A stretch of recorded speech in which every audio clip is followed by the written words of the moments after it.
time, like I said on the end of the show, this is the first time in a long time where I'm not downright embarrassed at our prospects against a Kansas City or a Buffalo in the playoffs, because they're scoring. They're 12th in the league in points scored. They're second in the league in points given up. The last I read this just as we were going on the air. The Steelers are scoring 23.9 points per game and allowing just 16.2. The last time they were scoring 21 plus while allowing less than 17, they made it to the Super Bowl in 2010. And the time before that, they won the Super Bowl in 2008. So good signs, man. Good signs. Because, this defense, yeah, it's admittedly not great, but they're getting more than enough out of the offense now. They're second in the league in rush attempts, eighth in the league in rushing yards. And now they're even starting to pass the ball with Wilson. It's impressive. It's fun to watch. It's been crazy, and it's just, again, been something that's very unexpected. We have been so accustomed to, as Steeler fans, since Ben's injury predominantly, for offense to just be like pulling teeth. And where it's just, hey, can we just get a first down? And it's like the defense has been on the field for 40-some minutes. It's some Chip Kelly with the Eagles type shit. And it's just nice to have a balanced team. Now, when you said, like, you're not, I'm not completely embarrassed at my thoughts of going against Kansas City, I'm completely with you. But the odd thing is that I feel like our defense has flaws and our offense, is talented as it is and, showing the flashes that it currently is, I still am not totally sure I would even really entertain that if it weren't for our oddly elite special teams as well. It feels almost like that's the what do you call it, the tipping point or something like that. The special teams have been nothing short of spectacular, and I've been calling it out on the show as much as I possibly can. I think Calvin Austin is turning into a great punt returner.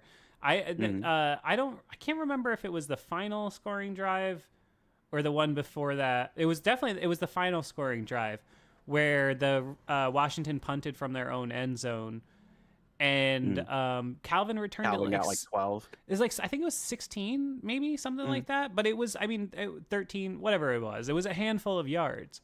And I think a punt return, what's an average punt return? 7-8 yards, maybe. 7-8. Yeah. So to get a plus play there, to me, it meant a lot. And yeah, they're blocking kicks left and right when they need it.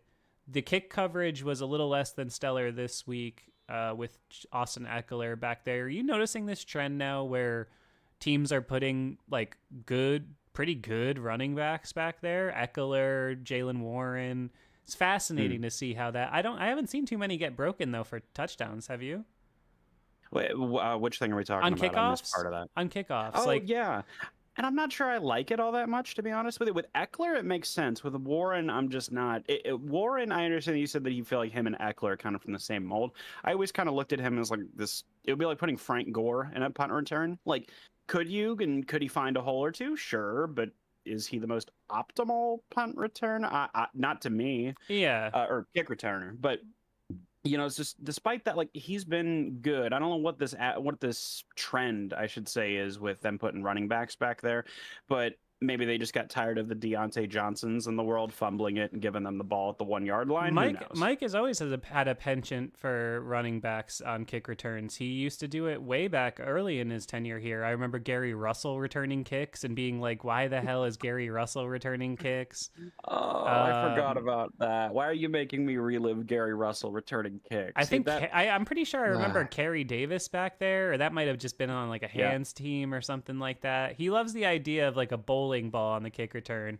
I will say, as much as I love Cordero Patterson, and I think he's a great utility piece on offense, I don't think he has the speed anymore to be like the way that they talk about kickoff GOAT returner, because like when I think he fielded one or two this week, and it looked like it took him a long time to get to the 20. So that might be one where we don't need to keep going on reputation there. That was something that I was worrying about when we picked him up, was like it was a little too easy to get him, and I think that was for a reason. God bless Cordell. I do think he is the greatest kick returner of all time, if not Devin Hester, but I might lean slightly towards Cordell, but I don't know. Who knows? He's got him beat on kickoffs. Hester's got him beat on punts, but Patterson's got him beat on kickoffs. That's about It's just, who knows. And then with neither of them being able to play in the new kickoff rules, which I actually think would probably benefit both guys. Like, can you imagine Devin Hester with this? Everybody's already crowded up on the line way away from him. Be like, dude, he's gonna break. Yeah. What? 10 a season like that? It'd be ridiculous. Yeah. No, I mean that. So, but the coverage has been generally pretty good. The punting. I mean, Corliss Waitman.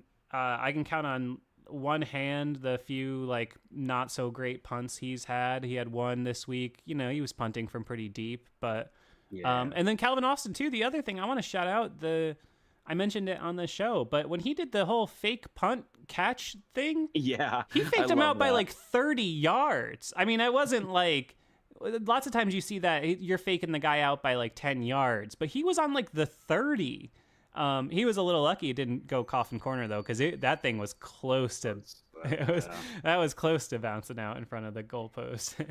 I love the fake out shit. Listen, anytime that a team brings out any kind of trickery, I'm a fan. I've said I think I can't remember what video I said it in recently, but like the Philly special was like my jam for a long time.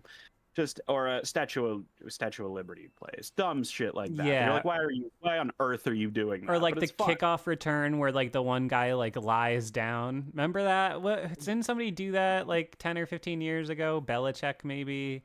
I remember one was where on a punt. Yeah, I remember. I don't know, something like that. I remember the Steelers. In 2010, I think it was Antonio's rookie year. They ran that reverse kickoff return, and he scored on it. That was his debut. That was, I think, his first ever professional play. I think that he was in the game for. I think it was. I think you're right. And I was in love from the first moment. Love my guy Antonio. Did you see that meme that Frayne dropped in the Discord today about Antonio Brown and Tyler the Creator's hair fitting together? No. Listen, we cannot allow Tyler the Creator's name to be besmudged by putting it next to Antonio Brown. They're both all-time greats. They're all-time greats. It's It's true, but I don't like it. We'll file that firmly under. I guess I technically have to give you that one, but good lord. Speaking of things that get filed under, I filed this one under times I'm happy that we're not using lasers. What did you think about the Zach Ertz fourth down? I thought that was a first down. I thought it was really close. Ultimately, I think psychologically we will look at a replay, and the second that the ball even comes kind of close to touching the person, it's like, okay, there's the catch right there, and it's like, no, this isn't Madden. This is not Madden. And I think you can argue that by the time the catch had been secured, what does secured mean? Who the hell knows? I agree. But I think by the time it was secured, it was while he was in the process of moving away from the first down marker. But I mean, of course, I'm not going to be mad at it because it won us the game. But had they have decided to give him the first down, I wouldn't have complained either. So it is what it is. I think that was one of those where if they called it a first down on the field, there's no way you turn it over either. You'd be like, eh. Yeah, no, I mean, because to me, it looked like a first down. I'll take it all day. Because the Washington really did get a lot of calls in that game. I know, right? I never am a referee guy. Really, it's not my thing. I just think you could always be better usually when you're in a situation where you're blaming the refs. But there were so many in this game that I was just like, damn, man. Cost us a safety. Yeah, the holding. I mean, that though, they never call holding on TJ ever. So that you expect. It was in the end zone, right in front of him. I know. TJ looked at the guy and went, "What the fuck are you looking at?" I know. But what more do you need? They just never call that, so that doesn't surprise me. But I thought the Joey Porter pass interference in the end zone was just ridiculous. The earlier that was a flop. The deep pass interference he had was definitely pass interference, and the one he had last week, definitely. I'm not I'm not taking my guy aside. But the one in the end zone, he didn't do anything. I mean, the guy just ran into him and fell down. He did not impact him. I can't even see the devil's advocate side of that. No, I'm with you. I'm with you 100% on that. The NFL is becoming the NBA in a lot of ways. They flop like goddamn deranged demonic fish. And it's really sad to see, and it really bothers me. And I mean, it's just like, I love those reaction shots of guys like Kobe reacting to people flopping in the NBA and him just being like, yeah. Like, it's a different era now. But I mean, and it's also like ref baiting has always been around, but it's just such a common thing now. In the interest of being as neutral as I can be on this matter, there have been a million times, to your point, that where Joey should have been flagged and wasn't. So ultimately, I wasn't too mad with that. But I mean, Jesus Christ, you and I are pro wrestling fans. So you and I, like, when you see a person start to fall before they've even made contact with the person they're trying to flop for, it's kind of pathetic. See, that's the thing. I didn't even think the guy was flopping. I just didn't even think. I just thought it was. I thought he just fell. Like, I just thought he fell. Like, to me, it was just a non. It was just a non anything. I didn't think the guy was trying to flop. I didn't think Joey touched him. I mean, I just didn't think there was anything to it. To me, it was just a non whatever.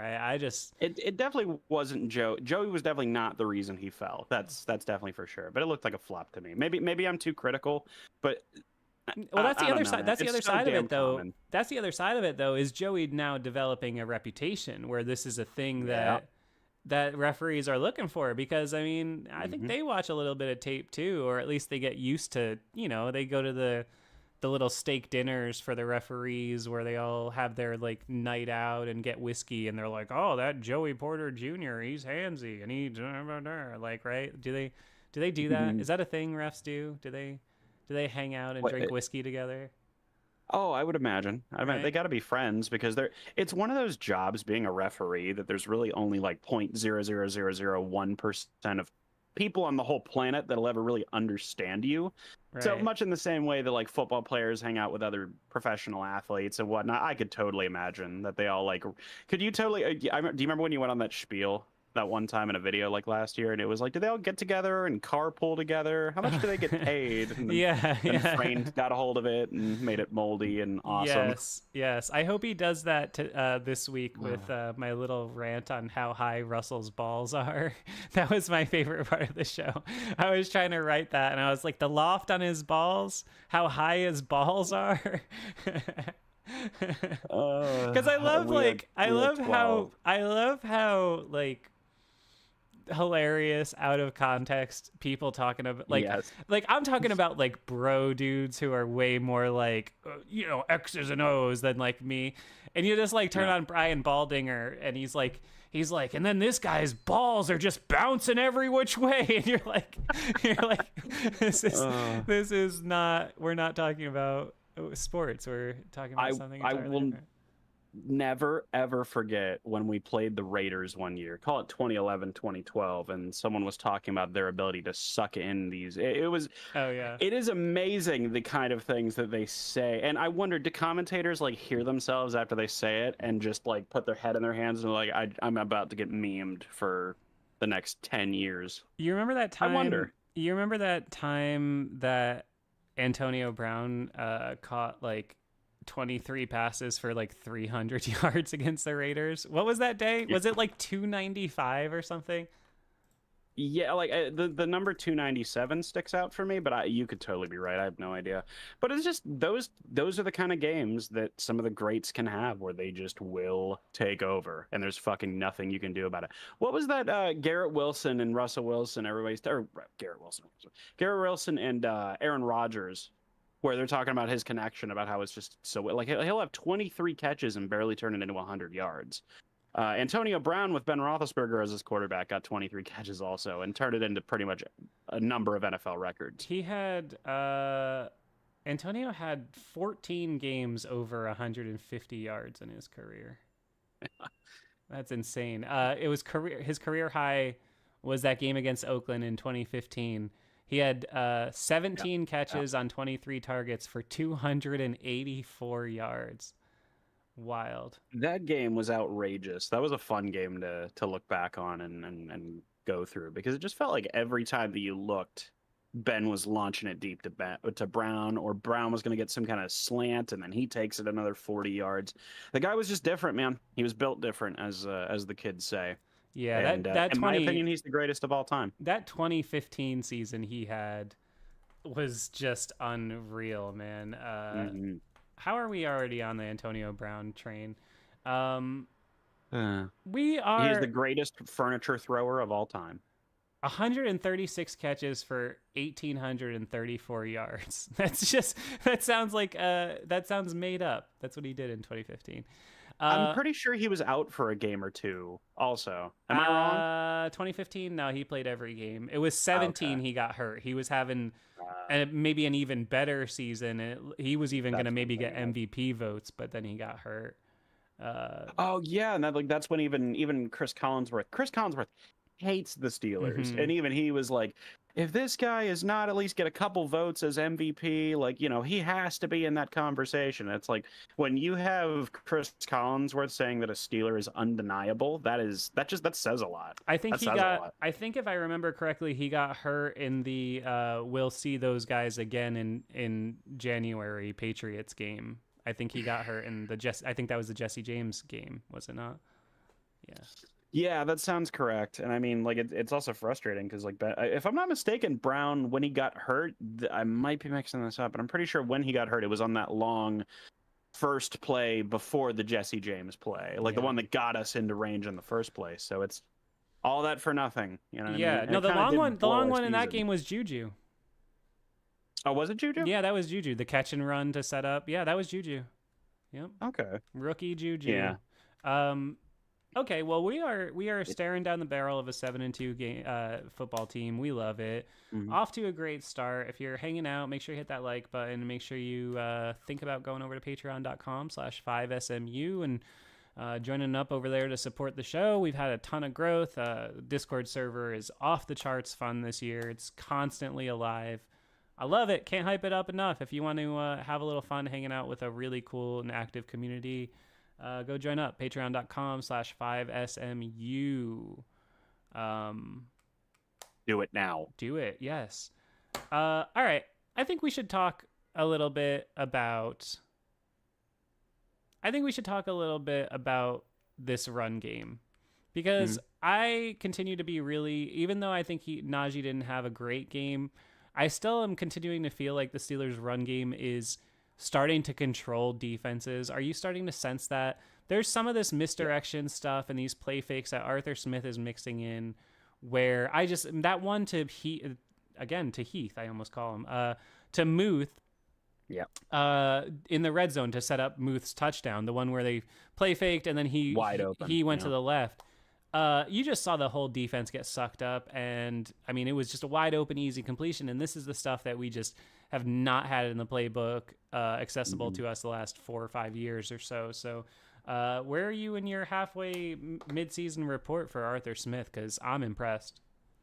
It has gone better than I expected. I was expecting, let's say, 6 out of 10, and I think we've gotten, let's call him, I'll be generous, let's call him 8. I was going to say 7.5 out of 10. We'll give him an 8 because he's done pretty well. I think really the only major, actual, legitimate complaint that you can make about Arthur Smith, I mean, outside of the fact that he'll go run, pass sometimes, but Mike Tomlin loves run, pass, so let's not act like that was a new problem.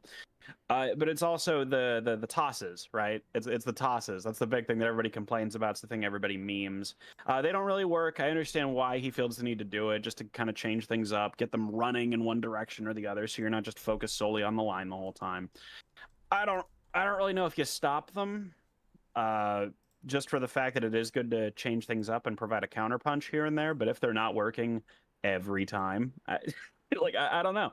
I do love some of these, like you said, some of these, I was going to say counterpunches again, but like some of these like calls on third down where it's a misdirection from shotgun to Cordell Patterson and he gets the first down. Like these little moments where you're like, that's creative and it's not a run up the gut.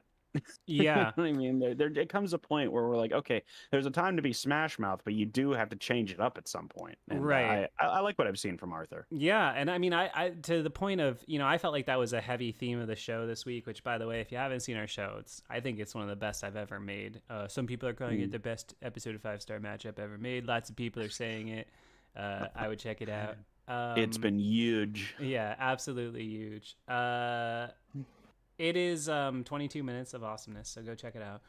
But I felt like that was the whole theme, was the Smash Mouth thing. And, I think that the Steelers have been Smash Mouth frauds a lot of the last decade, in that Tomlin constantly preaches that that's their identity. But I don't know that it has been. However, this year I'm starting to buy it. I'm starting to buy what they're selling, because I look at that 4th and 1, and I just loved it so much. They go I formation, unbalanced line, Connor Hayward continuing to get reps at fullback. I have been telling people Shout out to him. he is a useful football player. He is. I hate that fans act like he's such a jabroni. I'm not saying he's great at anything, but having a utility knife in your drawer like him is very, very positive. He's much more capable and useful than the Derek Watts of the world. So, fun fact, I don't know if anybody knows this, but Connor Hayward is currently the only fullback in the NFL currently. Is that... He's the only one. No, that's not true. No, but what I'm saying is that he's... I was like, you check, like, yeah.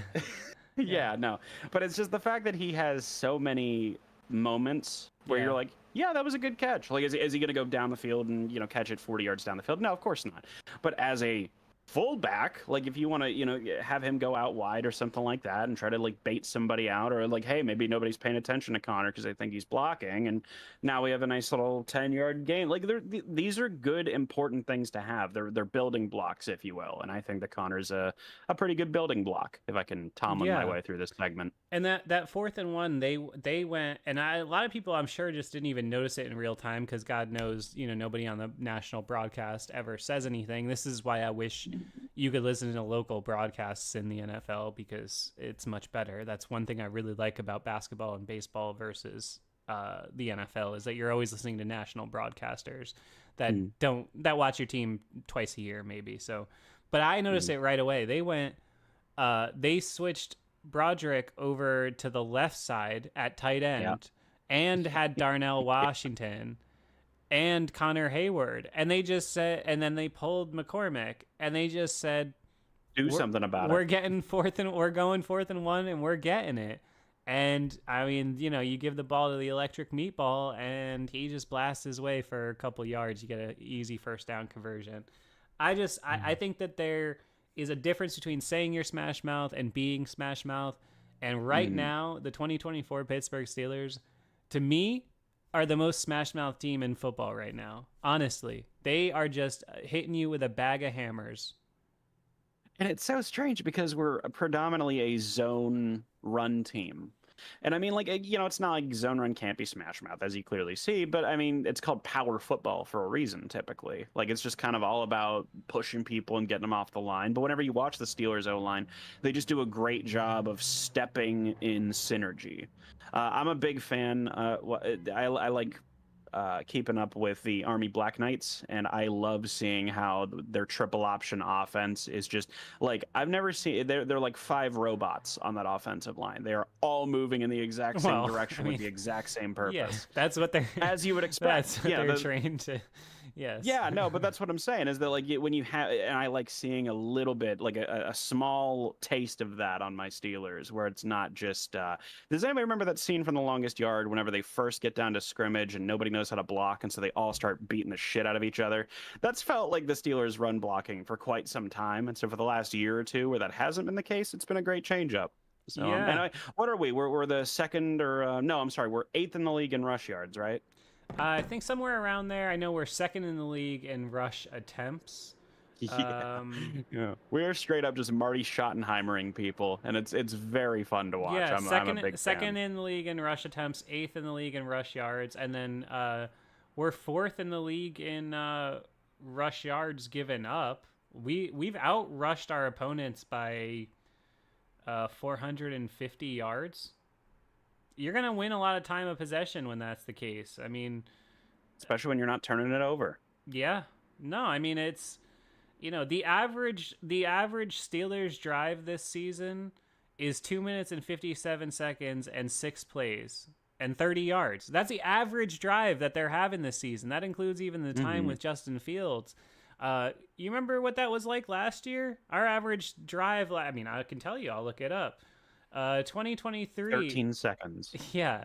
A whole play less, 5 plays, 26 yards. So I guess it doesn't look that different on paper. But it is massively different. Well, it's way different points per drive. In 2023, we were averaging 1.49 points per drive, and in 2024, we're averaging 2.07 points per drive. That's 33% better, much better.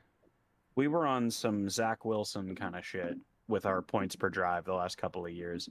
If anybody wants just a fun random statistic, I do remember with that Zach Wilson game against the Patriots. If anyone remembers a season or two ago, the "it's not my fault" game, or like, do you feel like you let the defense down? No.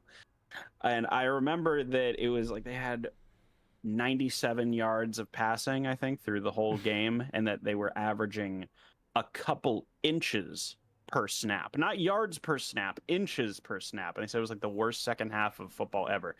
So, I mean, again, but like that felt like our team for a long time with Kenny Pickett, Mitch Trubisky, and just, I don't know, Duck Hodges, like just all these people that are just absolutely immobile on offense. And it would be like the Bears all of a sudden having a good offense where you're like, I don't know how to take this. Yeah. And the fact that we got a good offense, we have a good offense and a good defense and good special teams, and we feel like an actual contender. It's everything we've kind of been asking for. And now I'm just kind of left going, okay, like you're not sure how to take it. Listen, I mean, put the run game aside for a second. How about the pass game? Has anybody combined Russell Wilson and Justin Fields stats? Because if you do, who's having a better quarterback year than the Pittsburgh Steelers? They're 7-2. Yeah. They're completing 64% of their passes for 1,700 yards, 11 touchdowns, 2 interceptions. I mean, last year in 17 games, our quarterbacks went for 13 touchdowns and 9 interceptions. I mean, it's brutal. I mean, the change has been stark. We have like the fewest turnovers in the league, I think. Yeah, no, I mean it's unbelievable, and I mean you're right. They're refusing to turn the ball over. They, even the Wilson one, and there was debate about this in our Discord server, and I just don't agree. The arm punt that he threw, I could care less about that. I could care less about that. There are people who are like, oh, you shouldn't have thrown it. You should. Who cares? It was 3rd and forever, and it was like literally like an effective punt. I mean, really, I never care about that, and that's to me the difference between good quarterbacks. That's how many yards did Ben Roethlisberger and Brett Favre get because they just threw some shit up on 3rd and 19 and gave somebody a chance. That's the only way you're ever gonna get it. Why not? And I think he also knew that it was a case where, like, okay, if I throw this and even if it gets picked off, it would actually probably benefit the defense more, given the yard and distance and whatnot, for him to probably drop it. Maybe. But, I mean, I'm just saying that it's an argument you could make because, I mean, now you're kind of pinned back. I don't remember how far they were pinned back on that pick, but just that kind of situation does come up where quarterbacks, and again, like Ben or Favre or whoever, where they would be like, okay, I'm going to take this deep shot here, and even if it gets picked, like, you're going to be stuck at the 2-yard line or whatever. Yeah, I mean, to me, there's a pros and cons. It was basically a punt, but I mean, 11 touchdowns, 2 interceptions. That's a great quarterback year so far, man. And I just I continue to be really impressed with the output on offense, and it just feels like you have a chance. It feels even Kyle Allen, he's completing 100% of his passes for 19 yards. I mean, come on, it doesn't get any better than that. We got the best 3rd-string quarterback in football. I don't know if we can say that because Mason Rudolph's on the Titans. Yeah, but he's not a 3rd-stringer anymore. He's a starter. Isn't that crazy? He's not. He's like off and on starting. He's not doing so good. I still sometimes think about how wrong I was about Landry Jones killing it in the XFL. I really thought Landry Jones was gonna be like a star player in the XFL. Not so much. No.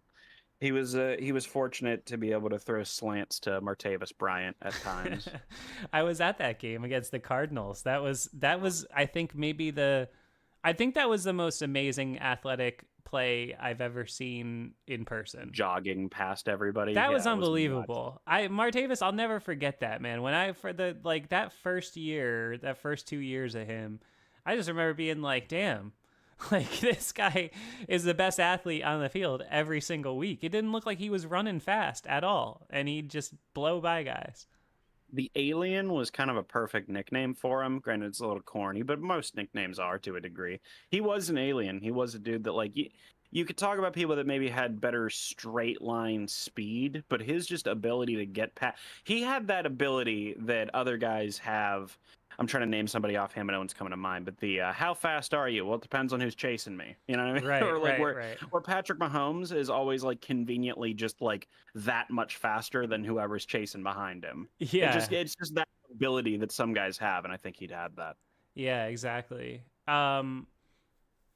Yeah, no, I mean, I'm feeling good. I mean, feeling really good about I mean, I thought like you watched this game, and I thought throughout the game it felt like Russell Wilson's worst start as a Steeler so far. And then at the end of the day, you turn around and you say he threw for 3 touchdowns. Like, Yeah. you know, and that's the first time we've had somebody do that since Ben's last year, which is just crazy to me because even in a blowout, so I mean, by happenstance, you would think you would get 2 or 3 touchdowns here and there, but not the Steelers offense. But now, I mean, No. we're living in a different world, and I couldn't love it anymore that game-winning touchdown was to Mike Williams, which Yeah. I love watching. You guys know I live in New York, so getting to see the Jets' absolute implosion with Aaron Rodgers is so much fun. There is no more negative fan in sports right now than the Jets fans. Tune in. Are we coming back? Hello, hello. Check. Hello. There we go. I hear you now. Okay, coming back. Some little hiccup, little glitch in the matrix. Sorry about that, Yeah. folks. I think we're up and rolling. I think your camera's off now, though, Gage. There it goes. Little there we glitch go. in the matrix. I don't know what's going on with connections in the world these days. The world is falling apart. It's Yeah. 80 degrees on election day. It's 30. Last week, I'm walking around like Tuesday, Wednesday. It's like literally 82 degrees outside. I go back home to Connecticut, my sister's house this weekend, and I'm driving home after a show, and it's 34 degrees outside. I'm like, what is happening? What is happening? The world is dying. It is, and we're all watching it, and no one's doing anything about it. Yeah, well, It's one of those. because we're too busy talking about the 7-2 Pittsburgh Steelers to Yeah, fix global I'll tell you warming. what though, it's a great freaking topic to talk about though, is our 7-2 football team. It is. So Where- you want to share your little hot take about the defense? About the defense. Which hot take are we talking about? Well, I'm actually your comment you referenced earlier when we were talking. Yeah, so it's strange to me that we have 3 units, right? And of those 3 units, our defense is probably objectively the worst of the 3, and our defense is still pretty goddamn top tier. I think maybe if you wanted to split hairs, you might, be able to make an argument for the offense. But I'm just saying, generally speaking, it feels like there might be a hole or 2 more on our defense than there is on our offense. Our special teams has been pretty much the best unit in football, like the best special teams unit in football. Danny Smith deserves his flowers, and he deserves all the credit that he's been getting for it, because, I mean, they've just been damn good, and they've been game changers every goddamn week. So for as much publicity and press as our defense gets, understandably so, it is funny to me that that's probably if you want to call the Steeler defense in 2024 an Achilles heel, I think that shows how excellent your football team is. But I think you might be accurate in saying that. Yeah. I mean, I hear your point. But at the same time, they're second in the league in points scored. They're giving up 16 points a game in the year of our Lord 2024 in the NFL. If you're giving up less than 17 a game, I think it's hard for me to say that. I was so impressed, with what they did against Jaden Daniels. I won't say I was surprised, because I know for sure that's one thing about Tomlin that I will give him an infinite amount of credit for, and it doesn't matter if it's for this week, next week, whatever. Since Lamar Jackson joined the division, him and Terrell Austin, say whatever you want about their defense, they have figured out how to stifle extreme mobility quarterbacks. Like, there's no doubt about that. They're better at that than anybody else. They beat Lamar Jackson 7 out of 8 times or whatever. I guess he hasn't been there for all of the games, but they've generally done a great job against him and beat him when they were completely outmatched at quarterback. They did a great job against Jaden Daniels this week. His mobility had no impact on the game whatsoever. Even a couple weeks ago, Daniel Jones, I know everybody laughs, but that's a high mobility quarterback, and he doesn't have a lot else to fall back on, and his legs didn't have any impact on that game. Steelers D is good against rushing quarterbacks. Yeah, and I mean it's dealing with rushing quarterbacks continues to be more and more of a problem as years go on, and everywhere. We've done a good job of adapting to that. I think that like these people that are making complaints about how the NFL has a hard time developing quarterbacks now, they're always focused on raw skill instead of actually knowing how to play the position and experience and things like that. Hey, let's give this guy who has like 12 career college starts and is like 7-5 in those games, and let's draft him in the top 10 of the draft. That just there really is this element where I think people are forgetting what's actually important. And I think Mike Tomlin, and I will not put Terrell Austin in that category. I'm sorry. You can if you want, I won't. But Mike Tomlin has done a great job, and maybe Keith Butler to a smaller degree towards the end of his tenure there, because the zone read revolution was in full effect or whatever when he was there. They've just done a good job at noticing that if you keep them in the pocket, they're going to have to use their arm eventually. And I think that with a couple exceptions, they've done a pretty good job of neutralizing those kind of quarterbacks. It's also worth noting that the one time that Lamar Jackson beat the Steeler defense was when he he took Duck Hodges to overtime. So it's, even with your one win, like, yeah, okay, good job, pal. You were down to our third string quarterback. Yeah, Mike mentioned that game today during the press conference. Actually, did he?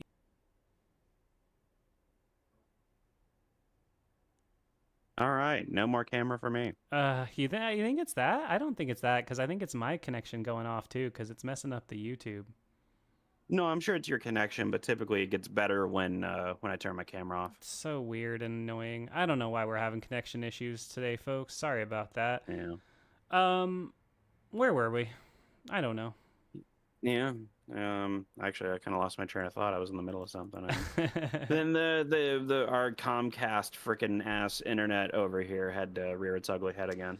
Internet, man, what is going on? What is going on? As long as the Steelers are winning, I'm good. Chat's low key tonight. What's going on, everybody? Where you at? Mm-hmm. You know, lowly, yeah. Not a hotly attended show, but I mean, our main show is doing really good, and I'm really happy about all that.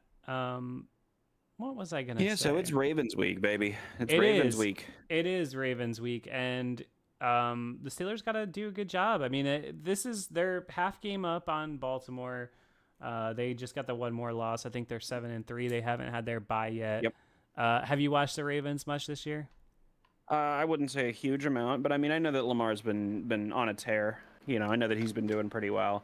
It's funny that he is more deserving of an MVP this year because, let's call it what it is, for as much as Lamar has improved, his MVPs are probably two of the worst MVPs like ever.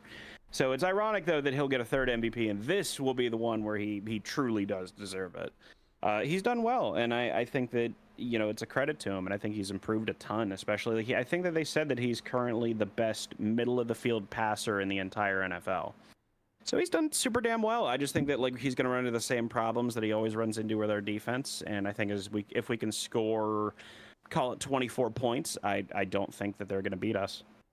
You think throwing for 3,100 yards, 36 touchdowns, 6 interceptions, and rushing for 1,200 is a bad MVP year? That's harsh.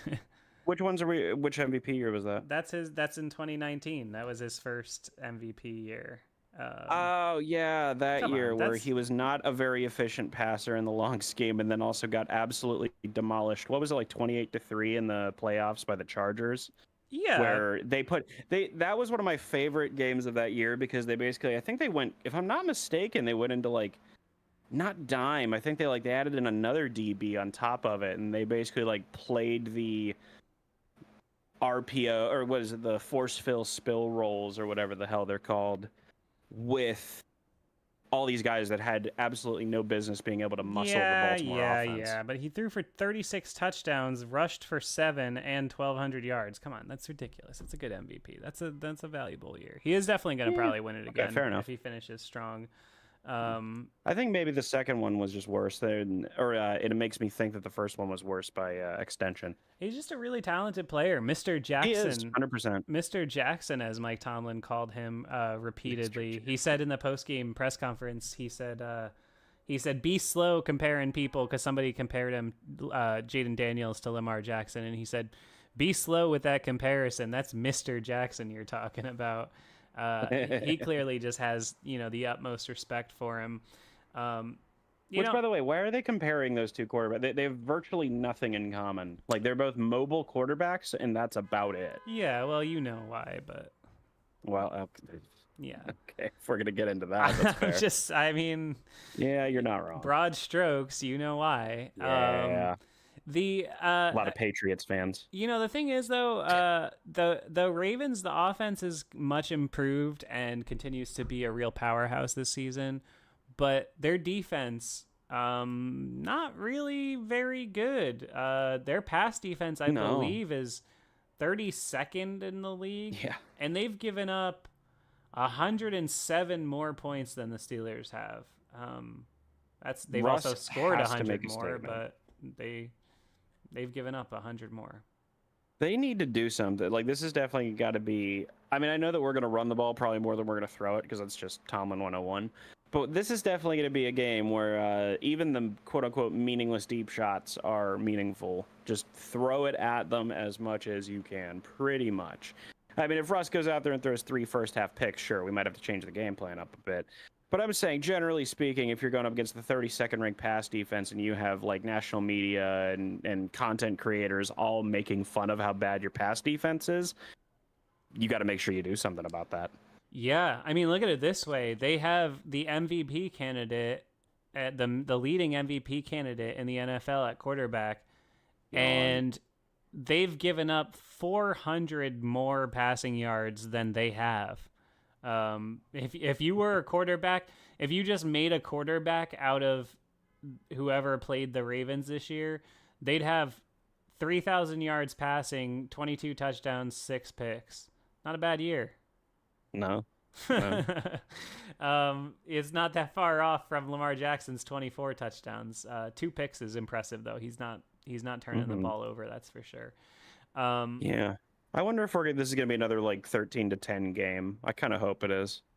Yeah, I mean, you would think so. The rush defense scares me a little bit. This is going to be a game where you're going to need, as Aaron says in the chat, time of possession is going to be key.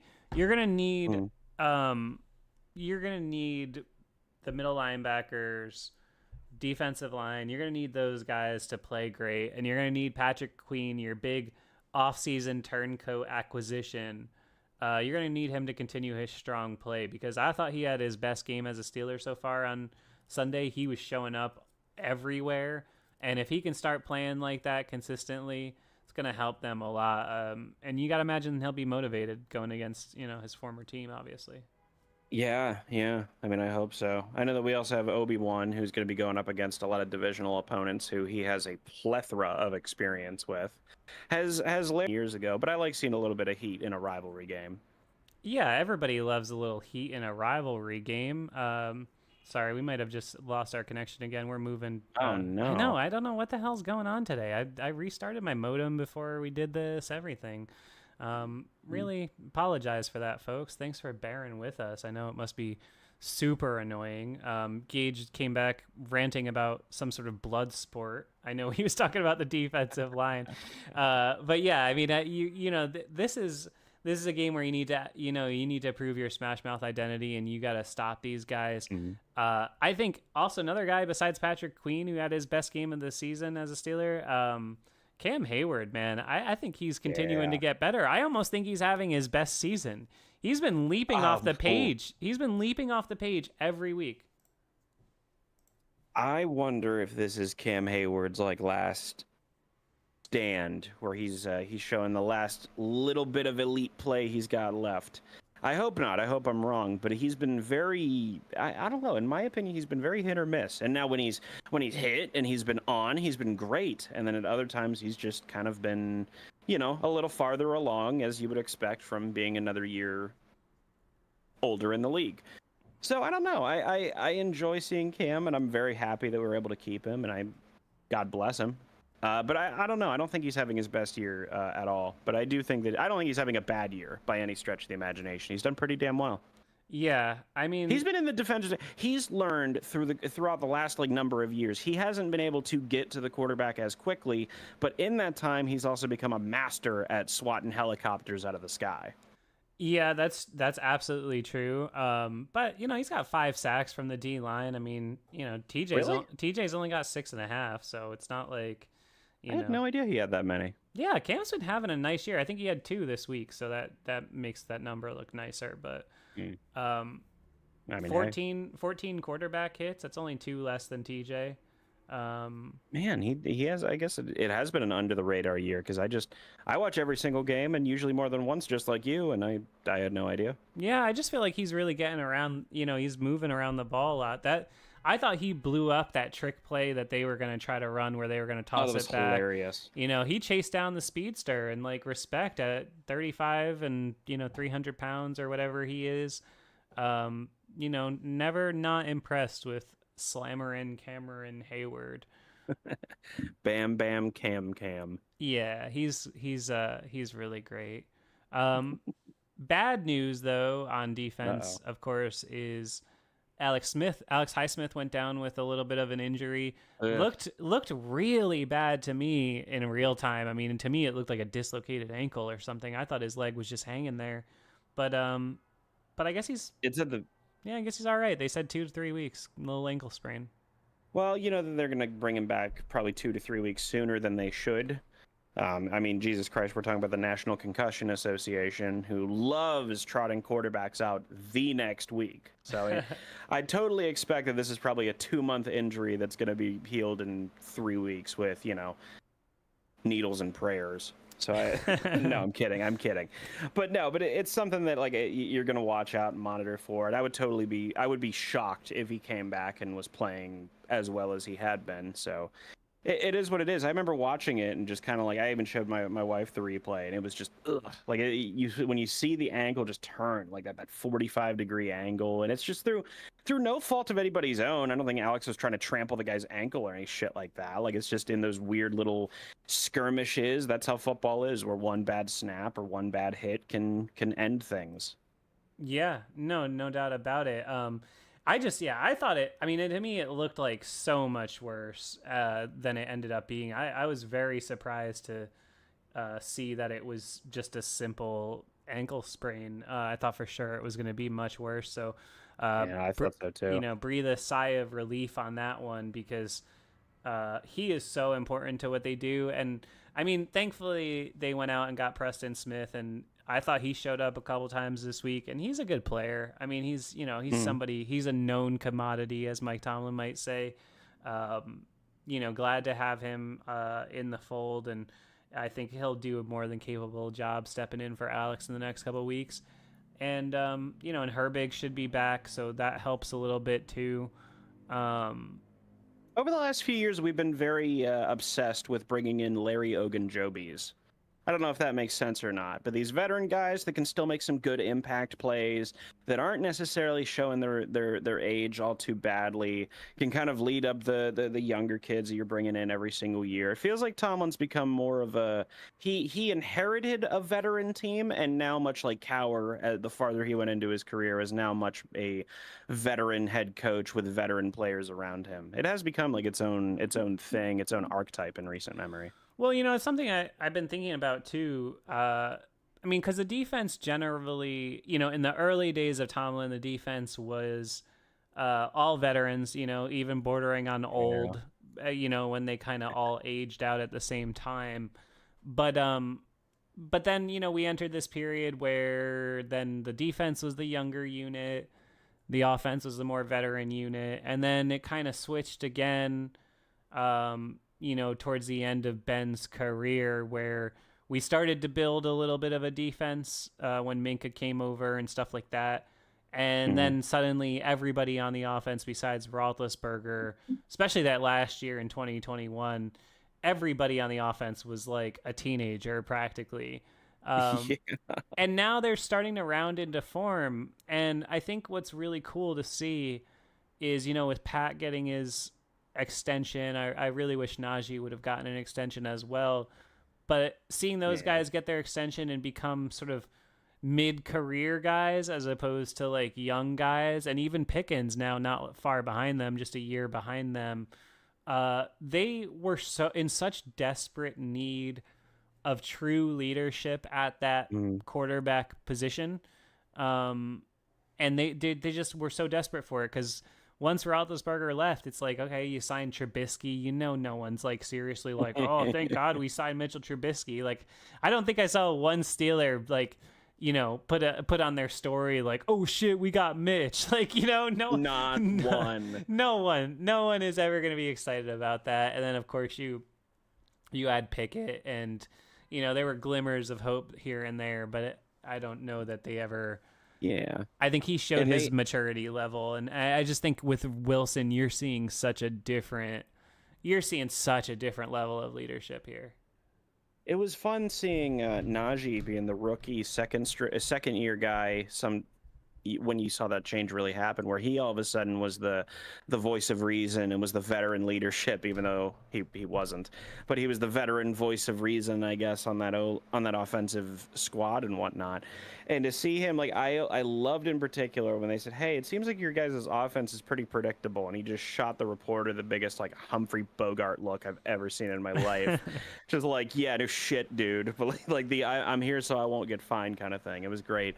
But then to see people like Najee and even George, like you mentioned, or these other guys who are entering their, call it Vance McDonald era, where all of a sudden they're the veterans and they're like, oh yeah, I guess.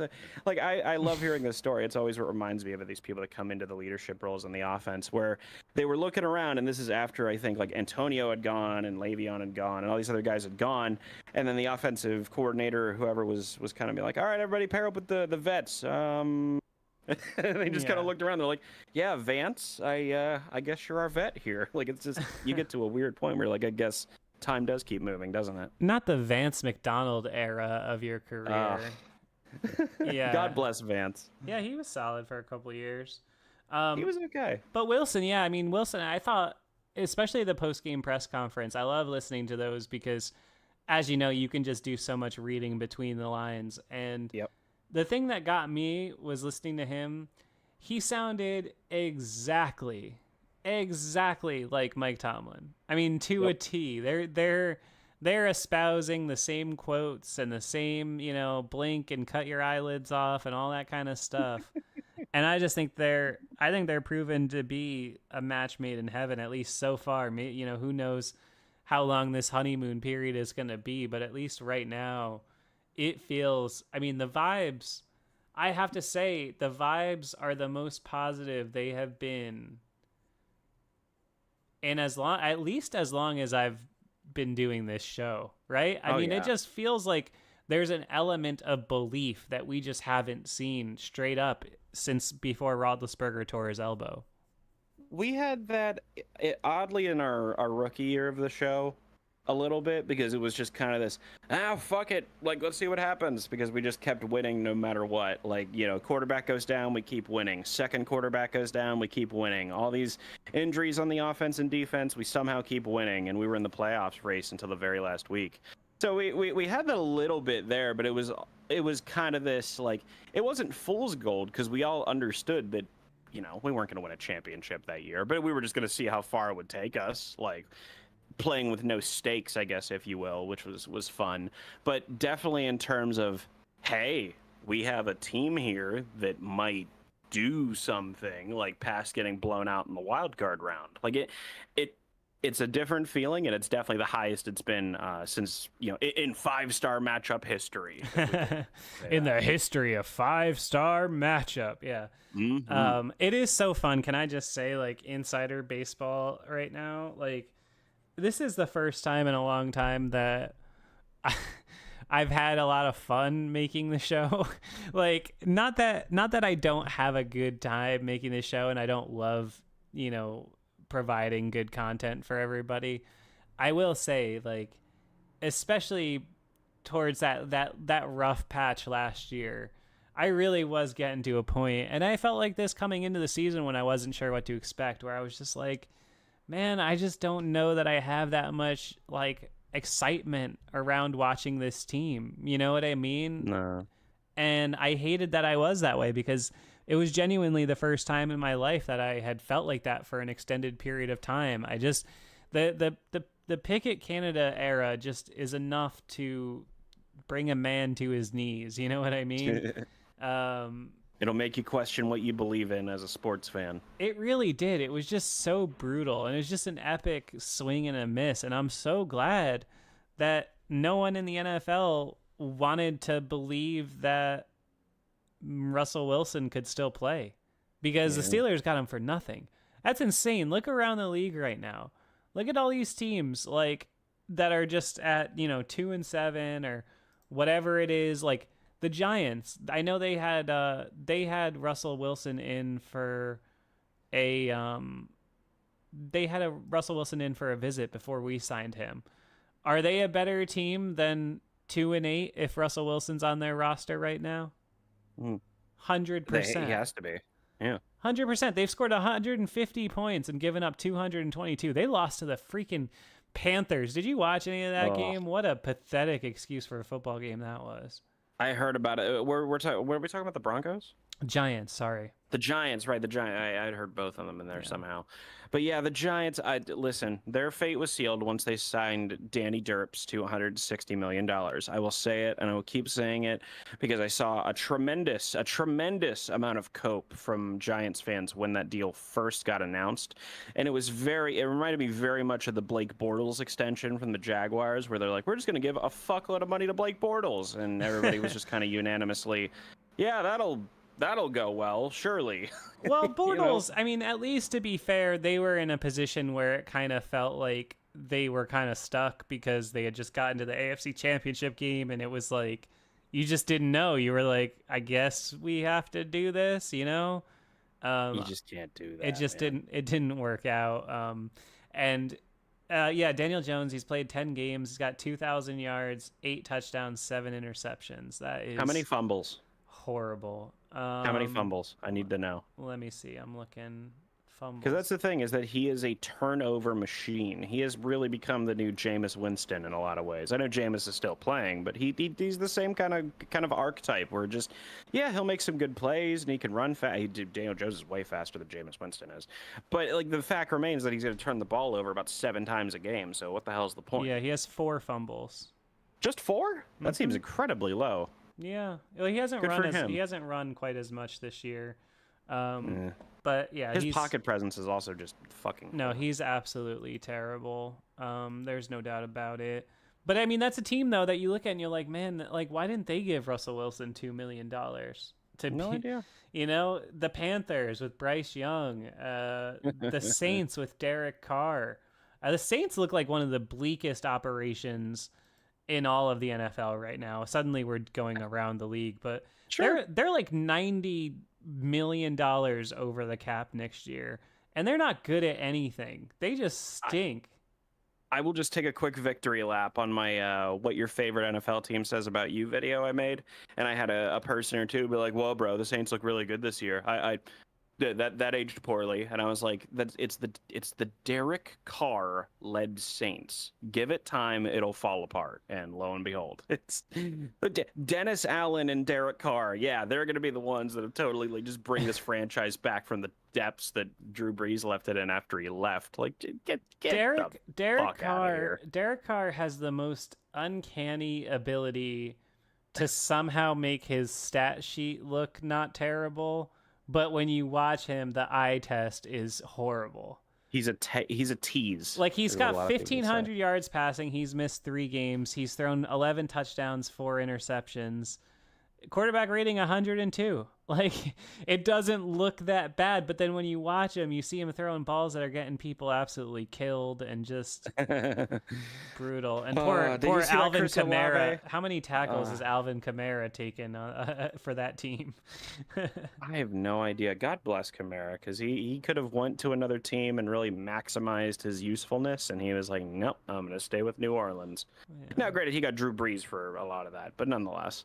Yeah. I just have no faith in that man as a quarterback. Derek Carr is like the biggest tease in quarterback history. Like, he will have these moments where you're like, there he goes. He's finally breaking out. And then you see him like fumble the ball at the 1 yard line and give it away. And you're like, it's Derek Carr. Like, it just he is Kirk Cousins without the eye-popping stats. Yes. You would never in a million years believe that he's gonna like somehow bring this team back from the brink. As soon as I heard they signed Derek Carr for what the fuck, like $180 million or whatever, I was like, okay, you can forget about the Saints. No, and that coach was a dead man walking. Obviously, got fired mid-season. I think.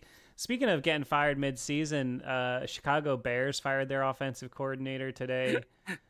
Anything to keep Matt Eberflus for another week. I know. The Bears are confounding, aren't they? They try to do things like the Steelers, but then they'll just like... But they're just bad at it. Yeah, like, why'd you hire this guy if you were 7, 10 games into a rookie quarterback's season, you're gonna fire the offensive coordinator? I don't think that's gonna help anything. Caleb Williams is, I'm not gonna speak on him for like a career perspective at this point, but he's been anything but spectacular so far as a rook. And it's not his fault. I refuse to blame him, because you see just what a quarterback graveyard Chicago is, man. I mean, where it's just person after person. And what do? They draft the quarterback, and then they keep the coach an extra year past when they should, so that quarterback gets just enough time to get stained and fucked up and screwed with and effectively ruined by the time they bring in the next dead on arrival head coach. Like I know. It is amazing what they do. It's amazing. It is. But, and then you look at the AFC East. I mean, everybody besides the Buffalo Bills would have been better this season if they gave Russell Wilson $1.5 million.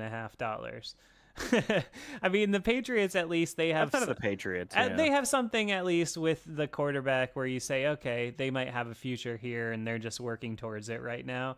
But, I mean, the Dolphins, if they had him, the Jets, if they had him, the Jets are just an absolute debacle.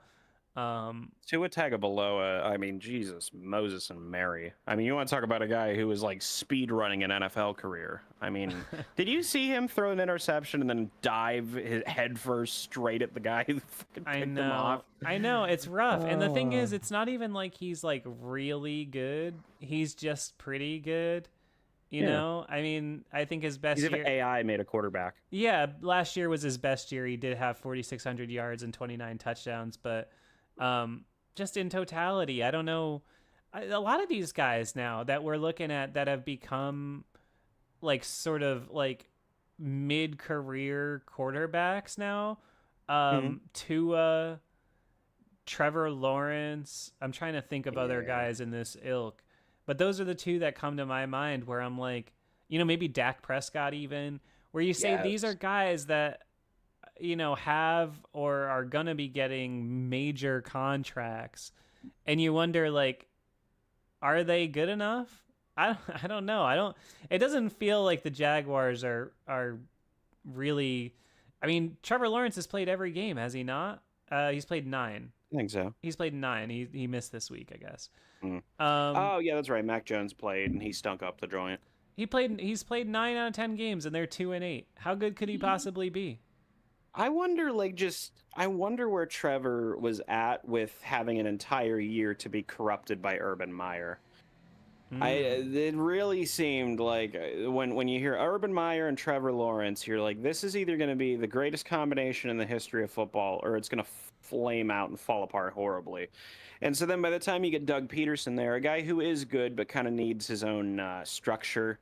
Doug Peterson, I don't think, is a guy who can necessarily be the head of the building, the head.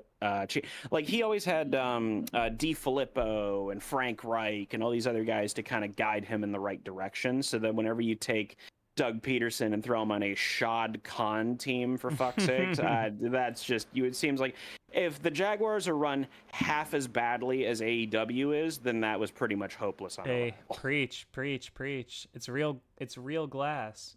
The Young Bucks suck. Oh, well, I don't know about I'm not going that far, but I will. All right. They're so bad. Yeah, Trevor Lawrence, 4 years in now, career passer rating 85.4. That is not exceptional in today's NFL at all. Isn't that that's right around what Mason Rudolph's QBR is, if I'm not mistaken? It's probably lower, honestly. Probably, yeah. What do you think about the Jim Harbaugh Chargers? Are you buying what they're selling? I am. I was really excited to see Jim Harbaugh come back. I mean, it just conveniently happened right around the time that he was getting investigated for, tampering or whatever it was.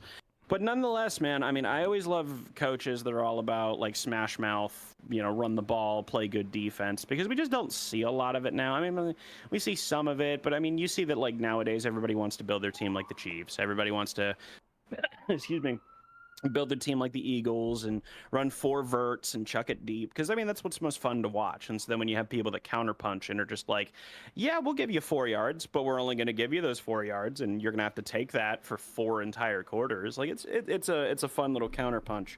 And I mean, Jim Harbaugh, you come in and you saw that overnight he was changing the culture, and he's always been that culture kind of guy.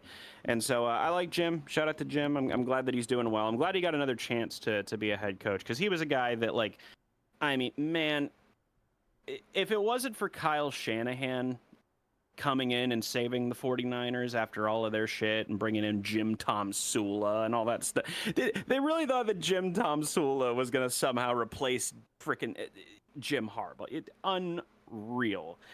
So I'm glad he got another opportunity. I'm glad he's making the most of it. I'm glad he's got an awesome quarterback like like Justin Herbert to do it with. Let's see how they go. I hope that, of course, my Steelers are first and my love of football is second. But if the Steelers don't get a chip, I had no problem with the Chargers getting their long-awaited first ring. All right. Bold proclamation. What do you think about? I'm excited for game of the week this week. I mean, it doesn't get any better. This era's Brady versus Manning has become without a doubt Josh Allen versus Patrick Mahomes. It's must-see TV every single time. We got them matched up this time in Buffalo, 4:25 on Sunday. Looking forward to that, man. I mean, I think Josh Allen is my favorite other player to watch. I love seeing him do some shit every week where you're like, damn, to me, he's to compare him to basketball, it's like Steph Curry, where even now watching Steph Curry shoot threes from half court for a decade plus, he still will pull out something in a game where you're just like, oh my God, he just does that. And I think that Josh Allen is the equivalent of that. And obviously Patrick Mahomes, doesn't even need me to say words about him. What do you think? You think the Bills knock him off at home? I don't think so. No? I think that KC gets it done. Yeah, I do. I don't know if they're going to go full 17-0. I mean, that'd be fun, but I can also guarantee you, pretty much, almost certainly guarantee you that should they go 17-0, they will not win the Super Bowl. Granted, if any alien out there were to break that 17-0 curse, it would be a guy like Mahomes. But he's just teams that go 17-0, teams that go undefeated. It's just there's just bound to be things that will cost you after that point. I mean, for one, Brady, let's talk about going the Patriots on 16-0. I mean, they should have lost in the AFC Championship game. But besides that, you have peaks and valleys in those kind of seasons where for the first half, Brady was tearing it up, and the second half, he kind of dipped off, and it was almost as many touchdowns as picks and whatnot. There are just points to those seasons, and I don't think we've really seen the Chiefs play their best game or even really close to their best game. So I don't know, man, but I don't think that the hypothetical streak is going to stop with Buffalo. I think that they're going to beat Buffalo like they pretty much always do. All right, well that's fair. I don't know. I think Buffalo's going to knock them off. Kansas City's been playing on razor thin margins the last, all season. Truthfully, they should have lost week 1. The guy didn't get his foot down in the end zone. I mean, that they're gonna get caught up here sometime, and If it's not this week, it's not going to be at least for a few weeks because they got Carolina next week and the Raiders after that. So God knows they ain't losing either of those. It'd be interesting if they were to go undefeated until week 17 against our Pittsburgh Steelers on Christmas Day on Netflix. Wouldn't that be something? It'd be definitely something. No, man, I doubt it. I think that we have a real chance to beat KC. I don't know if they'll go 16-0 and we'll be the ones to knock them off necessarily, but I like our chances right now as it sits. 9 weeks, 10 weeks in, whatever we are right now, this very second. I like our chances with that kind of stuff. I don't think that I call it a 60-40 split, which is better than the 99-1 split that we were with old man Ben tripping over his own feet like a dog wearing shoes. It just feels different now. Listen. I agree, and I think this next month worth of games is going to tell you really everything about what this team is, because you have 4 straight division games, and luckily 2 of them are against the Cleveland Browns, who are not great this year. But a division opponent, especially on the road on a Thursday night, can always hit you in the mouth. And, Baltimore, I'm not looking past Baltimore. It's just we already know what that's going to be. We know that's going to be a knockdown, drag-out game that is decided in the fourth quarter. It just absolutely is. But if they can almost not watch the first 3 quarters because it doesn't really matter. Yeah, exactly. Except you'd miss a lot of great football, so don't do that. But Baltimore at Cleveland, at Cincy versus Cleveland. That's their little second to third quarter of the season. I think if you can win 3 out of those 4, say you beat Baltimore, and then either 2 of the 3 against Cleveland and Cincy, that would get you to 3-1 would get you to 10-3. That would be amazing. I mean, even if they split them, they'd be 9-4 going down the stretch. That'd be pretty nice. But you want to have a little room to spare when you got the Eagles, Ravens, and Chiefs in the span of 10 days. I'm going to stick by my 4-2 prediction on this one. I think we're going to 2-0 Baltimore, 2-0 Cleveland, and then we're going to go 0-2 to the Bungles. Interesting. Really, even with Cincinnati's defense being as crummy as it is, you don't think the Steelers can beat them? Until so we have had defensively, we have had 1 good game against Joe Burrow. Yeah. If memory serves me correctly, we had 1 good game. It was that 4 interception. Yeah, it was week 1. Joe Burrow always sucks week 1. Blah blah blah. And it just ever since that, before and since, it just feels like every time we go against him, he puts up 37 goddamn points. He really is is one of those quarterbacks. There's not many of them. Brady was one. Manning for large sections was one. There aren't a lot of quarterbacks that really get a solid read on our defense and just kind of know what's coming every step of the way, and he feels like one of them. So until we can go in there now, in the year of our Lord 2024 or 2025, until we can get a modern game, if you will, within the last few years of us shutting down Burrow and bullying him, I'm not liking our chances. Okay, that's fair. I see your point, but yeah, I don't know. I think you get wherever the extra win is, as long as you get to 4-2 in those division games, you're looking at a team that's 11-4 with games against the Eagles and the Chiefs to make up the difference. Man, that Chiefs game on Christmas Day, that's if the Steelers are somehow 10-1 or 10-2 going into that, or 11, it'd be 10-4 or something. Trying to look at the numbers, but if they were ever to do that as Christmas week, I'm gonna be sitting there being like, man, what are those tickets going for? Because I'm gonna convince myself that I'm gonna go see Russell Wilson beat Patrick Mahomes on Christmas Day. Hey, we'll orchestrate something. We'll do some live 5-star content for the first time. Yes, we're gonna go against Netflix. We're gonna win head-to-head against Netflix. Netflix has no chance. Are you ever gonna get electric bowling ball or electric meatball on Netflix? It's just no, but you're gonna get Jake Paul boxing Mike Tyson. Oh, Jesus Christ! I hate to legitimize that twerp as a real topic of conversation, but I love that Mike Tyson's actually fighting. This is gonna be absolutely ridiculous in every possible way. It's fascinating, but it's basically pro wrestling at this point. I mean, it's not really like because I don't know. Tyson's 55 years old, something like that. 57. Yeah. 58. Yeah, come on. I don't care how good a shape he's in. Jake Paul can box. I mean, from people I know who know boxing say he's capable. You got to imagine he's going to beat him. I don't know. Yeah, Mike but that's Tyson the intrigue, was right? About that's 25 years ago. That's the intrigue. That's how they get you.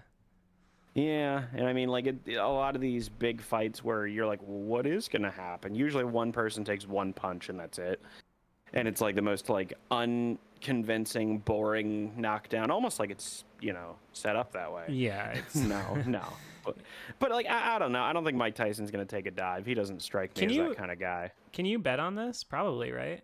Probably, yeah. Because I wasn't sure if it's like officially like a bout or not, or if it's just Ladies exhibition. and gentlemen, bet on Jake Paul. If you want some easy money, bet on Jake Paul. You would think, right?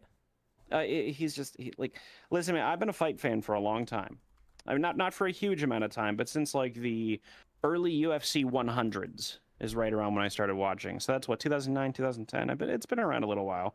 And I will tell you that absolutely no sport, not football, not basketball, nothing will give you as many, if I may, go fuck yourself endings as fighting sports does. So I'm just be prepared for it because it will happen. They got the official line has Jake Paul minus 250 and Tyson plus 190. So if you think Mike Tyson's gonna beat him, go place a bet. I was gonna say you might win some money there. I got no stake, but he's not gonna win. But I'm just saying the concept you might win money from. Yeah, concepts of a plan to win money. I knew it. As soon as I said it, I knew you were gonna say it. All right, we gotta get concepts of a winning bet. We gotta get out of here. Thanks for hanging out today, folks. We appreciate you. If you like what we do, head over to patreon.com/5SMU. Please support the show over there for $4 a month. We would appreciate it greatly. Gage, what do you want to let the folks know before we get out of here? This is the most optimistic I've been about a Steelers season in quite some time. This does not feel like 2008, but if I can draw a comparison from 2008, I do remember that once we got to the playoffs, it almost felt inevitable. It was like, yeah, of course we beat the Chargers, and yeah, of course we beat the Ravens and won. Yeah, we made the Super Bowl. Of course we did. We're 12-4. We're amazing. It just kind of felt like a foregone conclusion. And this is the first time that, while it doesn't feel like that, this doesn't feel like an obvious championship team. It doesn't stand off the page like that. But it is a team that for the first time in a while, you're expecting good performances and wins from, as opposed to, holy shit, we won. So that's about it. But as far as anything after that, you can subscribe to my MMA page at Contender MMA. It's what I'm doing when I'm not doing 5-star. You can also follow me on Twitter at Gage Ryan Video. You can follow me on Instagram at Gage Ryan Video. And go Steelers. Follow the man. Do it. We appreciate you, Gage. Thanks for your efforts today on 5-Star Radio. Folks, thanks for hanging out with us. I know this was a bit of a clunky episode with the disconnects happening.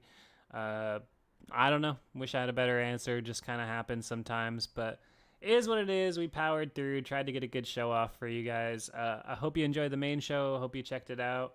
My whole closing argument is just to be positive and enjoy watching your team, because this is the most fun they've been in 6 or 7 years. Truthfully, it's actually fun to watch the Steelers on offense for the first time in a really, really long time. And I would encourage you to partake and have a good time and enjoy it, because it's fun and touchdowns are better than not touchdowns.